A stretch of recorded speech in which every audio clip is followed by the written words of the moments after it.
Hola and welcome to CSBS Learning. I am Ms. Chanel and welcome to our series where we're exploring paper ones for the CSEC Spanish exam, and specifically we're looking at listening comprehension. Why am I looking at listening comprehension? Because it is one of the profiles that is tested, and it is a profile where a profile in which most students have not gotten enough preparation and development. Okay, so we're going to go to the paper. Just to let you know, this is a instructional video. As much as possible, I'm going to give you examples of how the questions are going to be asked by the teacher.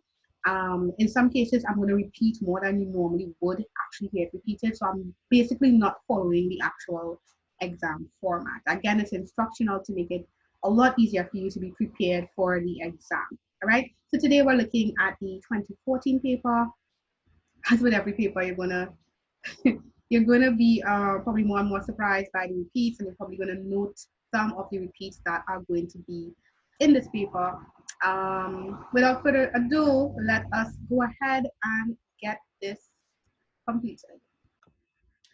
Okay, so by now we should already be aware that part A, which is the listening comprehension for paper 1 for modern languages, is going to be a section where you get 8 questions, and in these 8 questions, for each question, you're going to see 4 interestingly illustrated scenes, and you hear a sentence in Espanol, and you pick the scene that matches the sentence that you hear, right?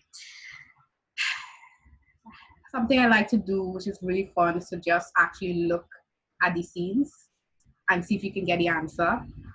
Let's try and do it right now, especially if you've started with 2019 and come back, because we've been traveling back in time. So just take a look at it. So this is 1 and 2. Pick your answers. Yep. I'm going too fast, right? Yeah. Let me make sure I don't go too fast. Right. So that's 1 and 2. Yes, 3, 4, and 5.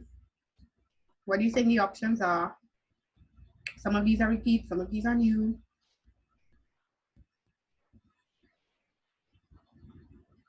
And we have 6, 7, and 8. I don't think we've seen 6 and 7 yet. But you know what? You're testing yourself. If you've done some older papers, maybe you're gonna get it, right? All right, so let's go back to number 1. All right, here we go. Question number 1. ¿Les gusta oír el cuento? ¿Les gusta oír el cuento? All right, and for number 1, the answer is going to be, what's it going to be? Yeah, it's going to be B. The answer is going to be B. Great, so question 1 is B. Question number 2, and question 1, les gusta oír el cuento, it means they like to hear the story, all right? Again, in this section, this sentence is normally only said once.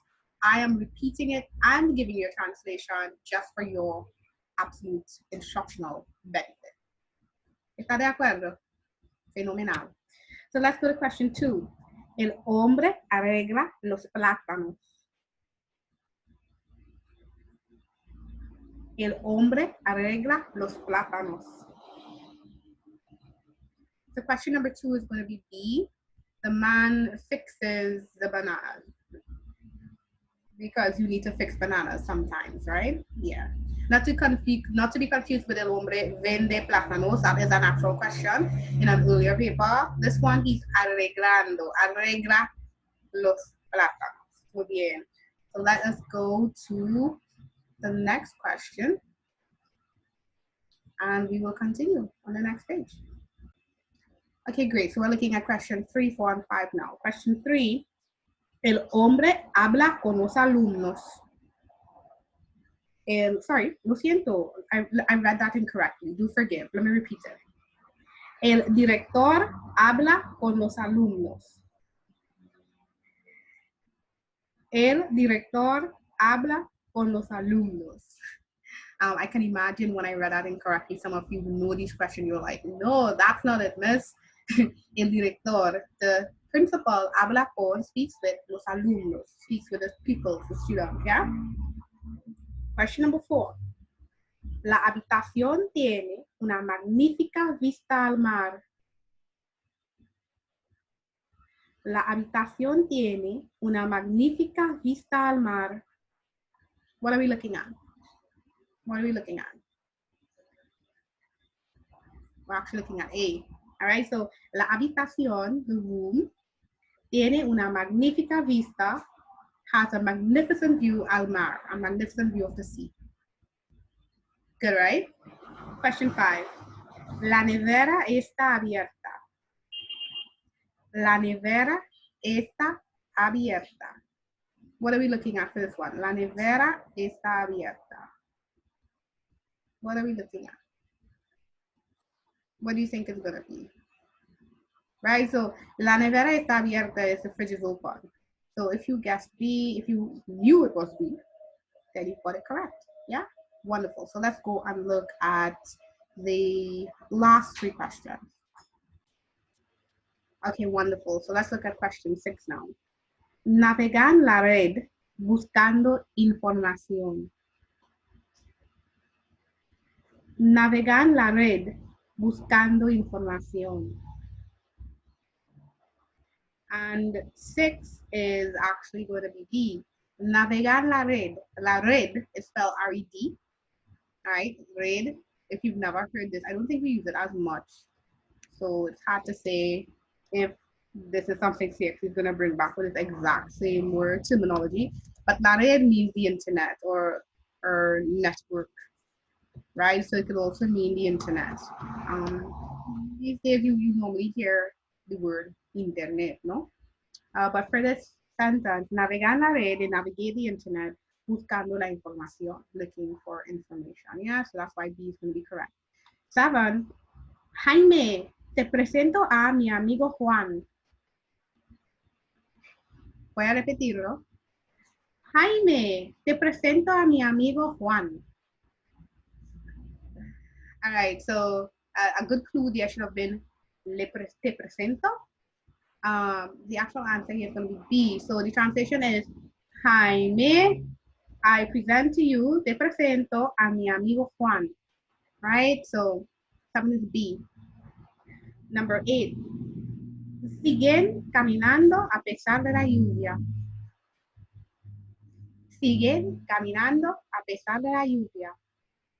What's your option? If you said D, you're correct, right? So they continue walking in spite of the rain.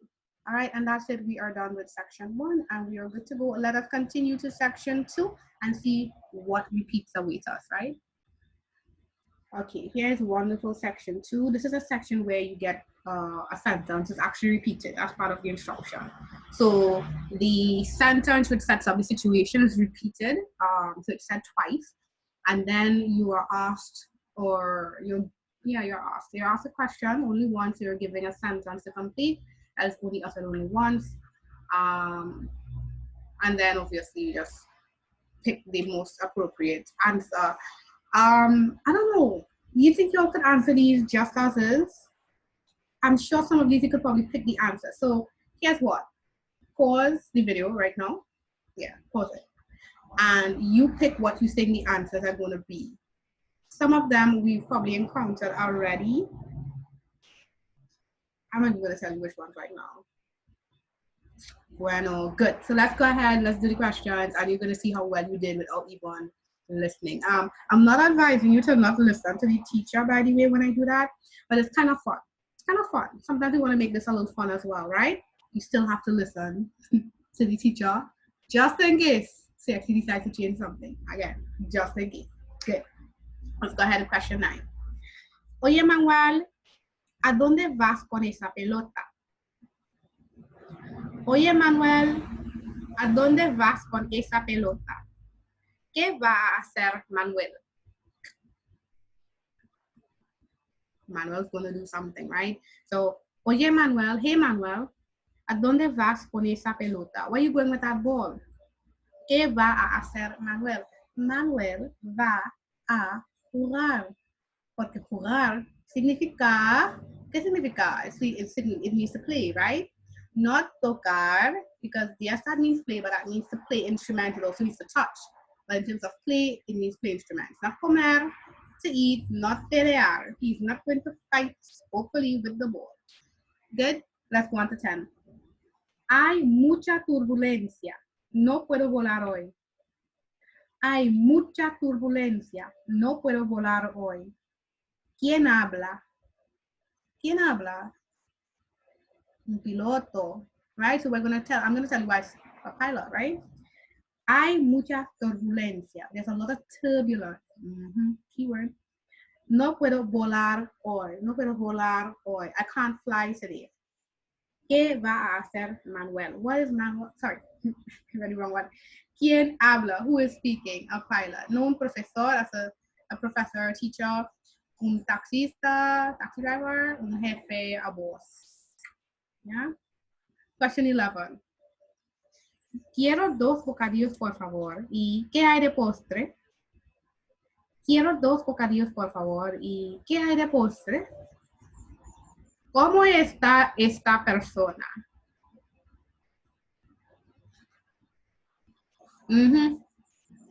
Definitely. Con hambre. Yeah? So, quiero 2 bocadillos, por favor. I want 2 sandwiches, please. ¿Y qué hay de postre? What is your for dessert? ¿Cómo está esta persona? How is this person? This person tiene hambre. Yeah? Tiene hambre. 12. El aceite está bastante caliente para freír el pescado. El aceite está bastante caliente para freír el pescado. ¿Qué va a hacer esta persona? Right? So this is, the oil is hot enough to fry the fish. El aceite, oil, está bastante caliente, is hot enough para freír el pescado, fry the fish. ¿Qué va a hacer esta persona? This person is going to cocinar.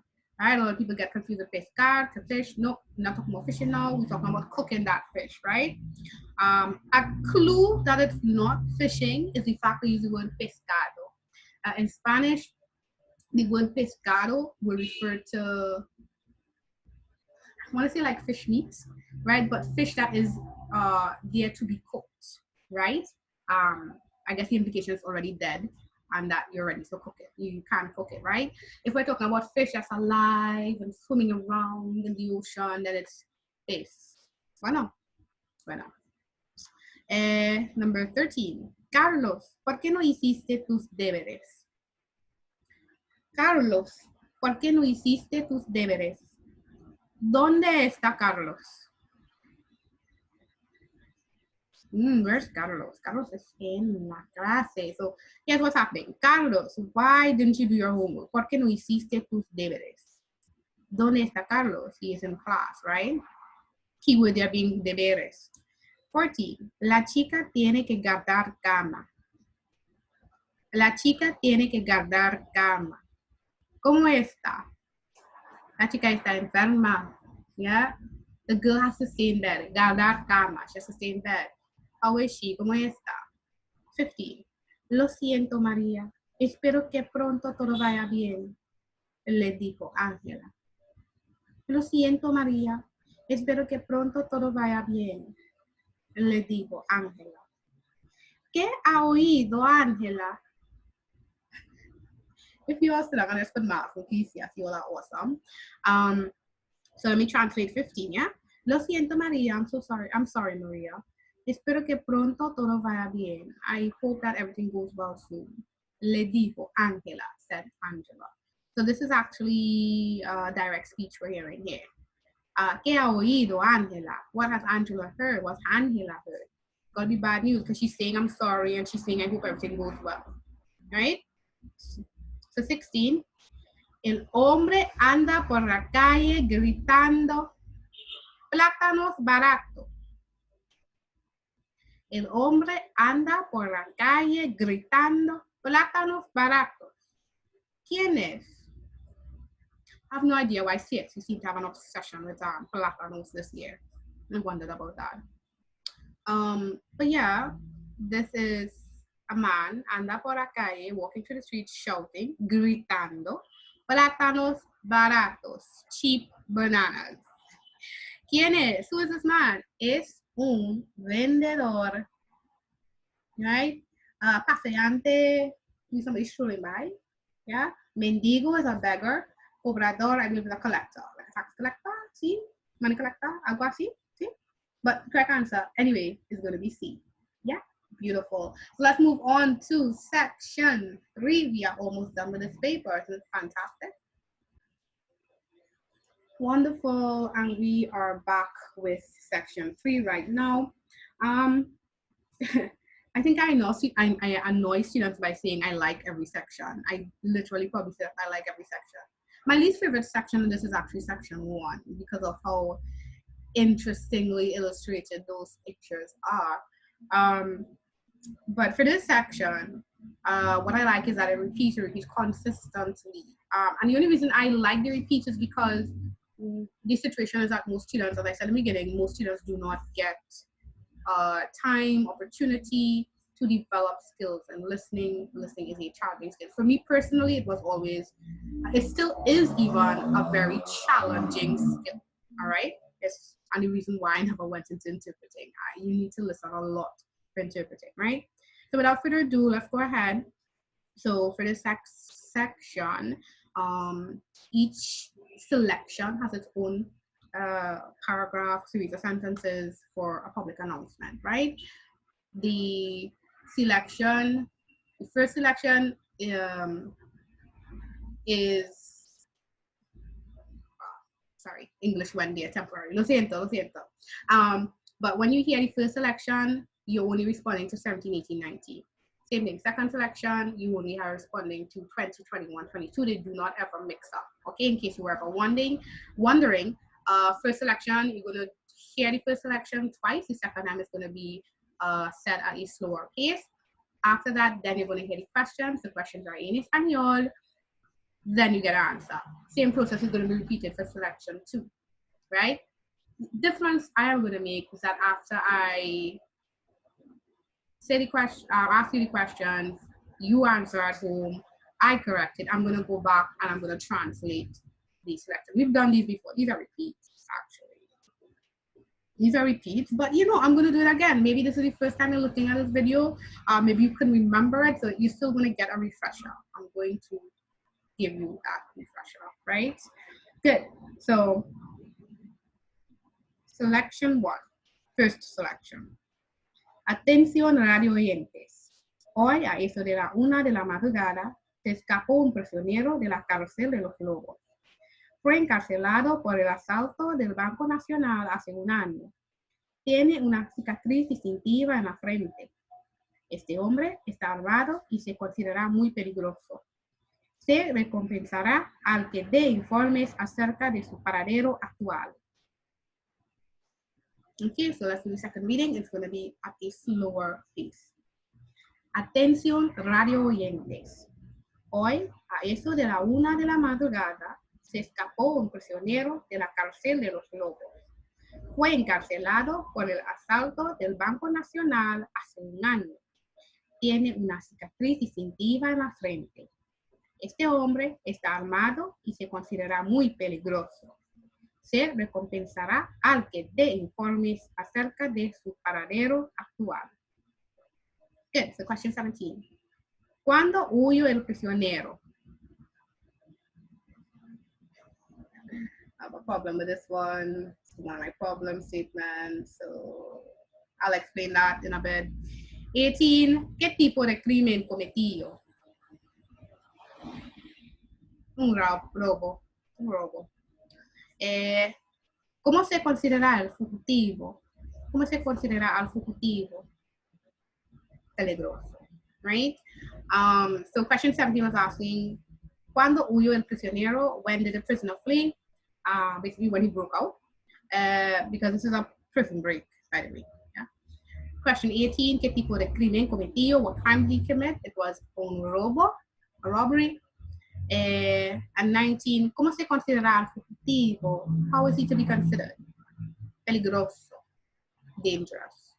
All right, so I'm going to read the passage translated and then let you know why this is the question. This question 17 is a question I do not like. That comes in section A of paper 1. I do not like it. Yeah. So let me translate first. Attention radio oyentes, attention radio viewers, listeners, or radio viewers. We say radio viewers or radio listeners. I spelled for the radio viewers before. You know what I mean. Hoy, a eso de la 1 de la madrugada, today at about 1 in the morning, se escapó un prisionero de la cárcel de Los Lobos, a prisoner from Los Lobos GLSD. Fue encarcelado, he was in prison por el asalto del Banco Nacional, for the assault on the National Bank hace un año. So it was an assault on a bank, therefore it wasn't a murder, it wasn't fraud, it wasn't a rape, violación es rape, it was un robo. Tiene una cicatriz distintiva en la frente. He has a distinctive scar on his forehead. The word cicatriz means scar. Este hombre, hombro is something else. Hombro is shoulder. I said hombro. See, you have to be so careful with your vowels in Spanish, right? Let me repeat. Este hombre está armado y se considera muy peligroso. This man is armed. Armed here meaning armed with a gun, right? Y se considera muy peligroso and is considered to be dangerous. Se recompensará al que dé informes. Will reward anybody who gives information acerca de su paradero actual, about his actual location. I know. So one of my issues with 17 is that it says 1 in the morning. La madrugada is a Spanish concept for after midnight until sun comes up. Interestingly enough, when doing this earlier this week with live students, a lot of them thought that they heard daybreak or they heard alba, which is dawn. So they thought that that is why it's morning. A lot of people think it's morning because you also say madrugada. Because it's nighttime, I think it's also logical to say it happened anoche. So I think this is a weird question to put some kind of culturally as weird. I know that's nitpicking, but when you do languages, you have to understand culture plays a very important part. So I think this is not a fair question with options at this stage. Maybe I'm overthinking it. Maybe I actually know better than CSEC. Yeah, right? So my thing is, I prefer anoche. A lot of people seem to be putting esta mañana. And the 2 times I've seen this question, the question has not changed. What I've noticed with people, one is that if they've made or if they've discovered any question that yields or results in probably some kind of issue, they change it. And there are some that they have had made slight amendments to. This has not changed at all. So again, I am not using everybody's looking for verified answers for the answer sheet. The only person who can give verified answers is CSC. They don't release them. I think it's going to be obvious why they don't release them, right? I can only give you my opinion, and at the end of the day, you're the one that's going to make the selection. If this comes up, make the selection that you think resonates with you the most, all right? And that is what I would advise. Bueno, buenísimo. Good, so let's do selection 2. I like this one, by the way. I don't have problems with it. Atención, atención. Les habla el jefe de salvavidas. No naden muy lejos de la playa porque las olas están fuertes y peligrosas. Favor de prestar atención a los anuncios. Shortancita, corta y dulce. Me gusta muchísimo. All right, so here's the second reading. Again, I'm going to read at a slower pace. Atención, atención. Les habla el jefe de salvavidas. No naden muy lejos de la playa porque las olas están fuertes y peligrosas. Favor de prestar atención a los anuncios. Wonderful. Good. So, let's go ahead with the question. Yeah? ¿Dónde ocurre esta escena? ¿Dónde ocurre esta escena? I'm going to do all the questions, right? ¿Quién hace este anuncio? ¿Quién hace este anuncio? ¿Qué aconseja el anuncio? ¿Qué aconseja el anuncio? All right, so again, I repeated these for your benefit, especially if you've never heard them before, especially if you've not had a lot of practice in developing your listening skills. They are normally only said once and you must answer. Bueno, yeah, so question 20. ¿Dónde ocurre esta escena? Where is the scene occurring? ¿Ah? En la playa. Yeah? Question 21. ¿Quién hace este anuncio? Who's the person who's making the announcement? El salvavidas. A lifeguard. That's what a salvavidas is. Literally, life, saver of lives, kind of. Save lives. Yeah, a save lives. Question 22. ¿Qué aconseja el anuncio? What is the announcement advising? What's it advising? It's saying bañarse cerca de la playa. All right, so I'm going to read it again and translate for you. Atención, atención, attention, attention. Les habla el jefe de salvavidas, the chief of the lifeguards speaking to you. No naden muy lejos de la playa, don't swim far from the beach, porque las olas están fuertes y peligrosas, because the waves are strong and they're dangerous. Favor de prestar atención a los anuncios. Please pay attention to the announcements. All right, so that is it for selection 1 and selection 2. I hope you understood what I was saying in the first selection. In terms of question 17, again, any decision you make in multiple choice exam is ultimately yours. You can have all the advice in the world. You could have all the answer sheets in the world. Your decision, what option you're going to circle when you have the answer sheet in front of you. Nice? Wonderful. Let's do the last section. And obviously at this moment in time, it's what we're already familiar with. Okay, great. So we are on the last part. Excuse me.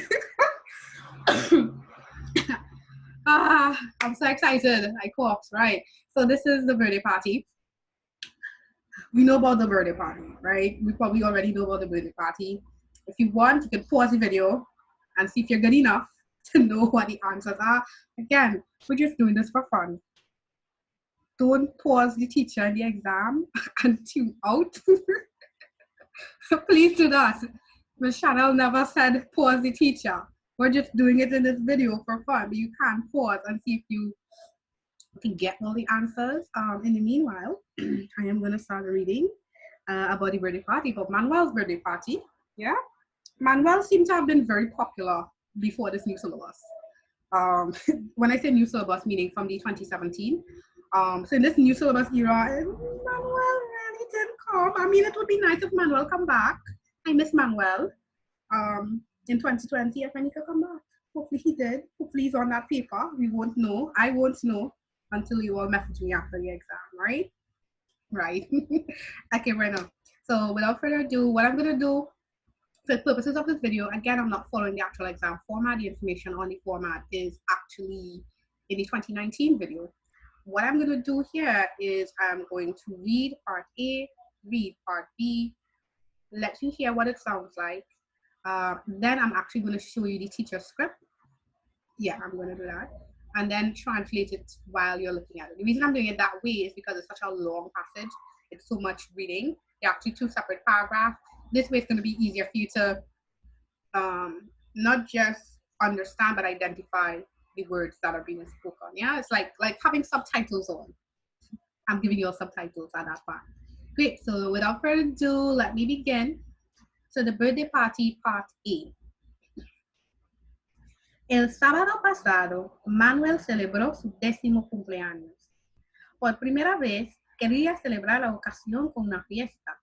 Por eso, sus parientes decidieron invitar a todos sus amigos de su clase, de su vecindad y a su profesora de español. Planificaron con placer la fiesta porque Manuel es una persona bondadosa, aplicada y siempre recibe buenas notas. Manuel sounds like a nice person, huh? Well, if you understood it, he's really nice. Part B. Durante la primera parte del día, Manuel visitó a su abuelo, que le dio un montón de regalos que incluía la computadora que Manuel quería desde hacía mucho tiempo. Al regresar a casa, Manuel estaba muy sorprendido porque la casa estaba muy bien decorada y su familia había preparado mucha comida y bebida. Cuando llegaron, los convidados todos comieron y bebieron lo que quisieron y por eso todos lo pasaron bien. I could go to a party like that, right? But again, concerns for COVID-19, yeah? Just eat, just drink, lots of cheesecake, especially those who relate to cheesecake, yeah? So great. So what we're gonna do now, like I said, is I'm gonna switch to the teacher script and we are going to now translate the birthday party. Wonderful. So this is exactly how the coffee looks. Let's make it a bit of, okay. Hopefully it's a lot more legible. I'm hoping it is. So yes, as you can tell, I was eating between breaks. So great. So the birthday party. Part A. El sábado pasado, Manuel celebró su 10º cumpleaños. Last Saturday, Manuel celebrated his 10th birthday party. Décimo means 10th with a TH at the end. Por primera vez, for the first time, quería celebrar la ocasión. He wanted to celebrate the occasion con una fiesta, with a party. Por eso, because of this, sus parientes decidieron invitar his relatives, his relatives decided to invite a todos sus amigos, all his friends de su clase, from his class, de su vecindad, from his neighborhood, y a su profesora de español and his Spanish teacher. I like that. Nobody invite me anyway because I have a Spanish teacher. Must be a nice little man we're living in. Anyway, planificaron con placer, they planned with pleasure, la fiesta, party, porque because Manuel es una persona bondadosa, aplicada y siempre recibe buenas notas. So they loved planning the party because Manuel is a kind, diligent, and diligent person, and he always gets good grades all the time. Siempre, always. Lovely. Part B. Durante la primera parte del día, during the first part of the day, Manuel visitó a su abuelo. Manuel visited his grandfather, que le dio un montón de regalos, who gave him a ton of gifts, basically, yeah? A ton of gifts. Which included la computadora que Manuel quería. It included the computer that Manuel wanted desde hacía mucho tiempo, quite some time now. Al regresar a casa, on returning home, Manuel estaba muy sorprendido. He was very surprised. Porque la casa, because the house, estaba muy bien decorada, was very well decorated, y su familia había preparado, and his family had prepared, mucha comida y bebidas, a lot of food and drinks. Cuando llegaron los convidados, when the guests arrived, todos comieron, everyone ate, y bebieron, and everyone drank, lo que quisieron, whatever they wanted. Por eso, because of this, todos lo pasaron bien. Everything went well. Yeah? Everything was good. So that is the translation. So let's see if what you had was correct. When you, at least those who, even before I read, put in the answers. Let's see if you all were correct. Okay, and we're back. We're here in the last section. We're going to answer the questions now. So let's see if you guys were correct, right? So part A, which birthday was Manuel celebrating his 10th? So awesome. What was special about this occasion? It was the first time he'd celebrated with a party. He never celebrated with a party before. He really wanted to do that. Who planned the celebration? His relatives. This is a question that changed, where it moved from parientes. This is what, 2014? I think in 2016 it was padres, parents. And they actually, I could be wrong. I can't remember if they still had relatives as an option. That was really not naughty or CXC, right? But here it's parientes. That's why I'm saying you still need to pay attention to the words you hear. 26. Why did the planners take pleasure in organizing the party for Manuel? It's because he was kind and hardworking, not because he finally received good grades, because they said, siempre recibe buenas notas. He always gets good grades. So no, it's gonna be C. Nice. B, 27. With whom did Manuel spend the first part of the day? With grandpapa, abuelo, abuelito. That's who he spent his time with, right? What special gift did Manuel receive for 28? Una computadora. This is a word that changes to ordenador for whatever reason. But ordenador, computadora, same meaning. They both mean computer. 29. How did Manuel feel when he returned home? He was so surprised because he saw all the decorations and stuff like that. 30. Why did the guests enjoy themselves? Because there was much to eat and drink. These are very Caribbean guests. Food, thing to drink, good to go, right? So there you have it. We are done with the 2014 paper, all right? If you had any questions or concerns about it, what I would say is please feel free to leave a comment. All right, feel free to leave a comment. And if you want to get more updates on these listings or anything I'm going to be having on this channel for Espanol, then all you do is subscribe to CSBS Learning and you will get those notifications on your phone or your laptop or your desktop or your tablet. Yeah. So that is it for now. Ciao, suerte, and enjoy your day.